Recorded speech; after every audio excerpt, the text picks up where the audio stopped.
Welcome to Live Wire, a podcast powered by Kosciuszko REMC. We are a member-owned and locally operated cooperative that supplies electricity to portions of Kosciuszko, Fulton, Wabash, and Whitley counties here in northern Indiana.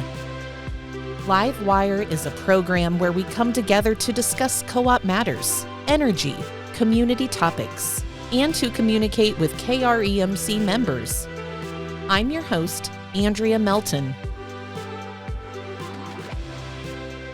Today on Live Wire, we welcome Bill Doege, manager of the Milford Food Bank. If you've been reading our weekly blogs at kremc.com, you know that Milford Food Bank was the recent recipient of an Operation Roundup grant. It is a faith-based organization staffed with dedicated volunteers, and the scope of what Milford Food Bank is doing in the community and beyond is truly incredible. Bill, thank you so much for joining me today for this episode of Live Wire. Yeah, you're welcome. Thank you for having me. We are here today primarily to bring attention to an annual fundraiser you have coming up at Milford Food Bank. I know there's a very special and big project in the works that will benefit from this fundraiser. But Bill, for those listening who maybe don't know much about Milford Food Bank, how about we start with a little rundown of your work at Milford Food Bank and how the organization is impacting our community and other nearby communities? Yeah, the Milford Food Bank was started in 2009 by William Trout. He's a local man that's grew up in the Milford area all his life and just held the heart to want to feed people. And he went to a local food bank down in Wookett, Indiana, and he saw all the food there, and that's what kind of started it. He's asked how could he get the food to bring to Milford, and they said just bring a trailer.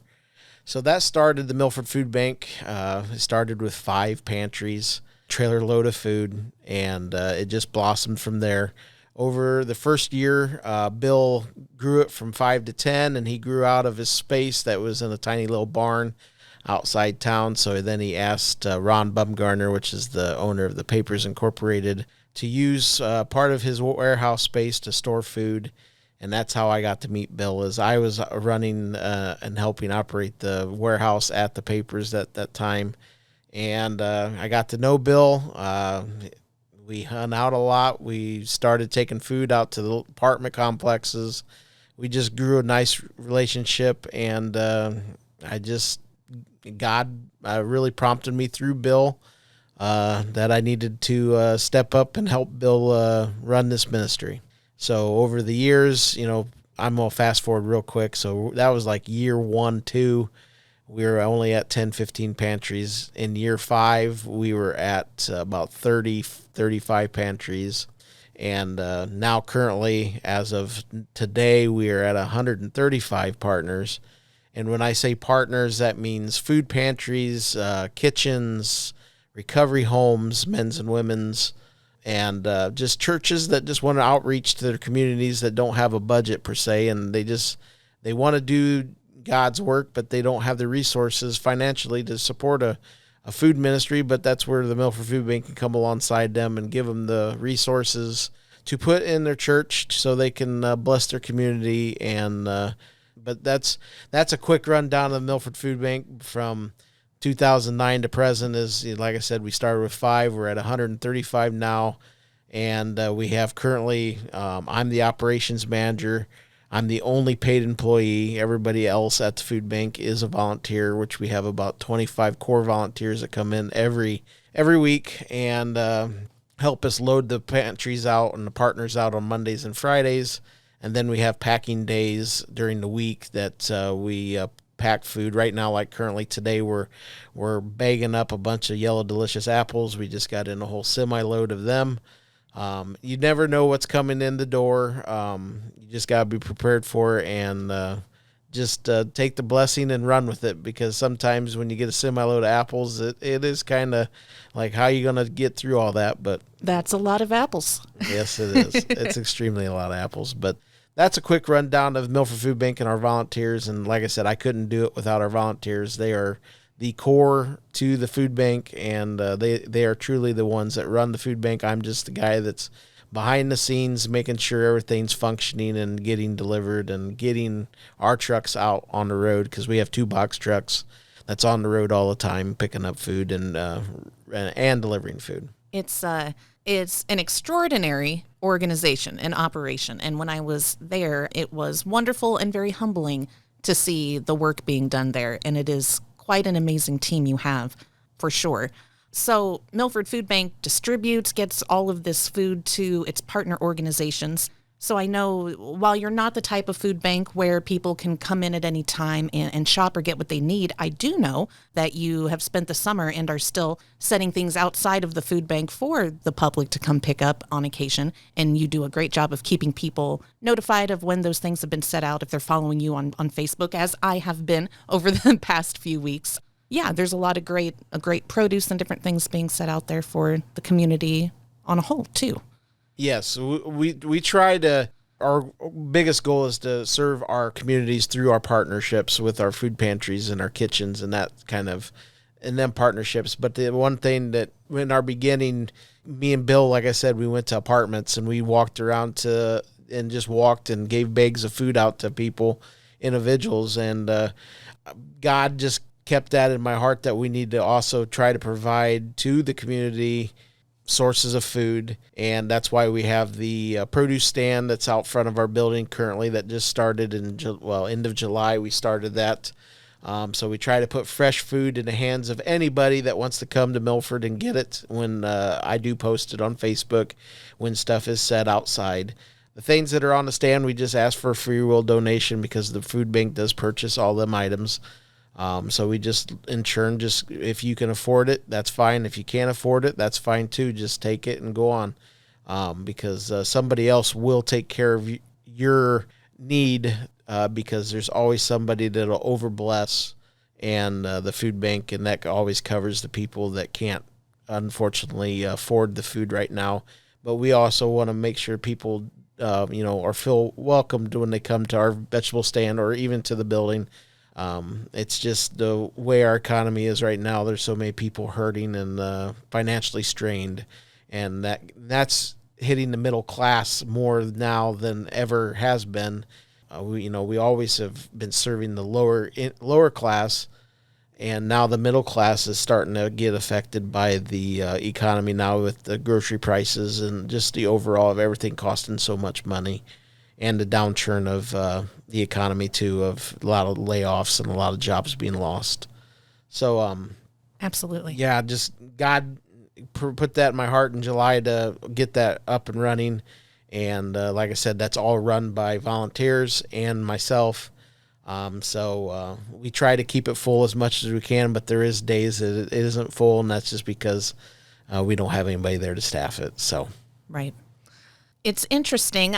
Earlier, I was talking to one of the ladies in our member services team, and I let her know that you'd be coming in today and coming to talk with me on the podcast. Keep an eye out. Let me know when you'd arrived. And she told me that sometime in the past, she had done some volunteering for a local food bank, and she was just sharing with me her memories of that experience, and that she was surprised that at that particular food bank, more people didn't come to see what they had and to get what they needed. And she was surprised that they weren't busier at that time. And I told her that when we spoke for the blog article, one thing you mentioned that really rang true with me is that they can be embarrassed. Even if they need that, they might, it might keep them from taking that step, from coming to get the food they need, even if they have children at home, even, any number of circumstances. So I think it is great to reiterate that it is for everyone, and that people can struggle no matter where they've been previously in their life compared to where they are now, no matter what type of home they live in or what car they drive or what neighborhood they're in or where they came from. People can struggle, and anything can happen at any time to create a situation where you might need some help. That is so true, because during COVID, we had our COVID giveaways on Wednesdays every week for, 2.5 years, 3 years, probably pretty close, because we moved it over to Ligonier to the school, because we were over at the school first, and it got so big over there, we were serving 300 plus cars on a Saturday afternoon.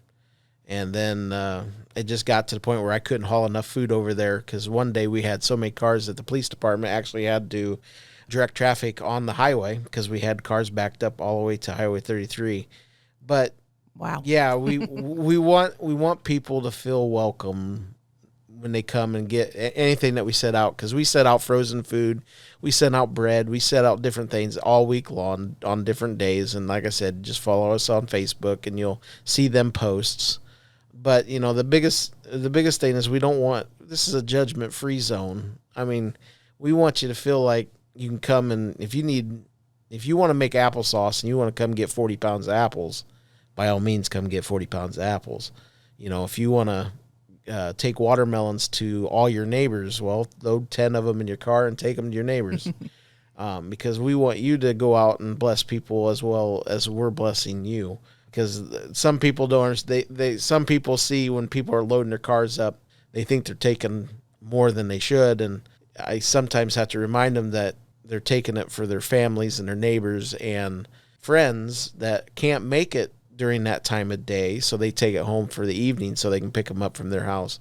So we just got to be very cautious of what we say, because most times people that are taking a lot is because they're being hands and feet of Jesus and just out there blessing somebody else with the food that they're picking up that day. And that's just the main goal of the Milford Food Bank, is we're just here to serve our communities the best we can and be a good neighbor to everybody that we can touch. Well, I think you're doing an amazing job at the Milford Food Bank and with that mission for sure. Bill, you have an annual fundraiser coming up. It looks like November 4th. It's the third annual Gobble Up Hunger, but this year there might be maybe a different focus. I know there are some big things going on and we need to raise some funds to see them through. So tell us about that.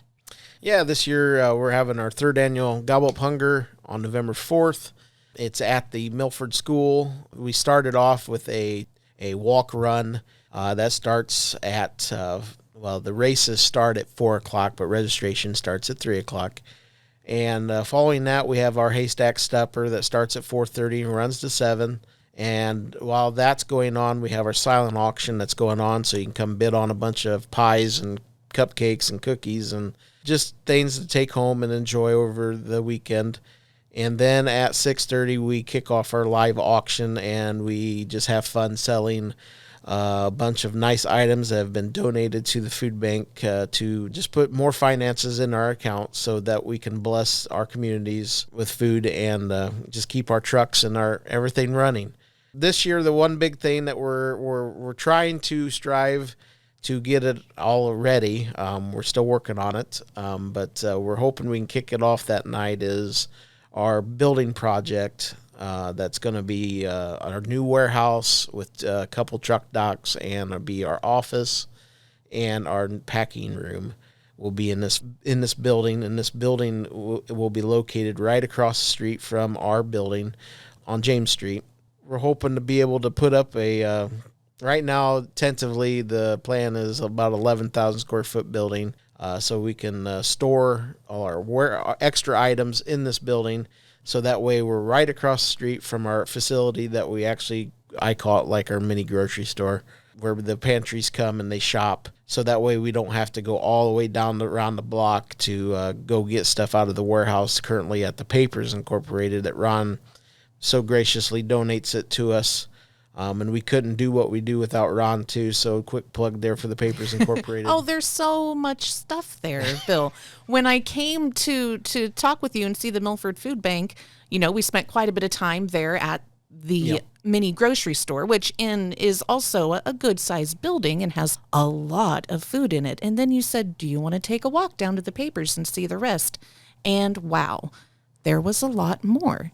So it would be and will be wonderful for you to get this new space close to your property. It would just make things run a little bit more efficiently and easier for everybody. That way when I'm not there and not able to drive the truck back and forth and that kind of things, the volunteers could just literally get on the forklift and run across the street and grab what they need and bring it back over. So it would just make things a lot easier. So this project, we're hoping to have it kicked off that night. We'll have, we're hoping to have pictures.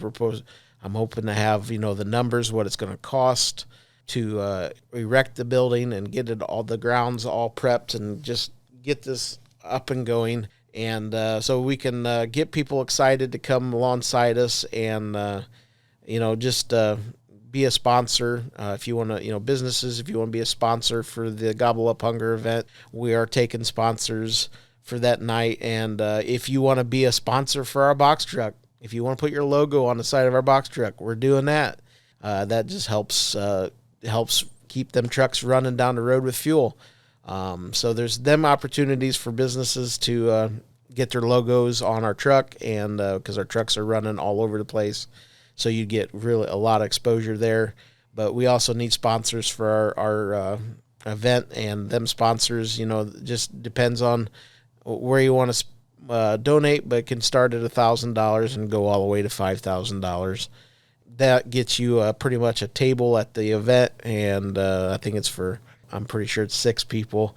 You can come and have dinner and then stay for the auction and spend some more money at the auction. So Absolutely. So yeah, but the Gobble Up Hunger is our biggest fundraiser of the year. We only have a couple fundraisers we do. This year we did our first annual golf outing at Max Welton, and that went really well, and we're planning on having another one next year.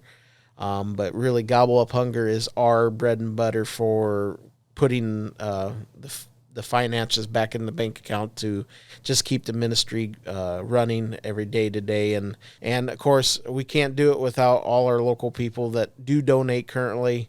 Big thank you to all you that send checks routinely in the mail to us. We can't do that without you guys, and we can't do it without the businesses that support us and our churches. So just a big thank you to everybody that does support the Milford Food Bank currently.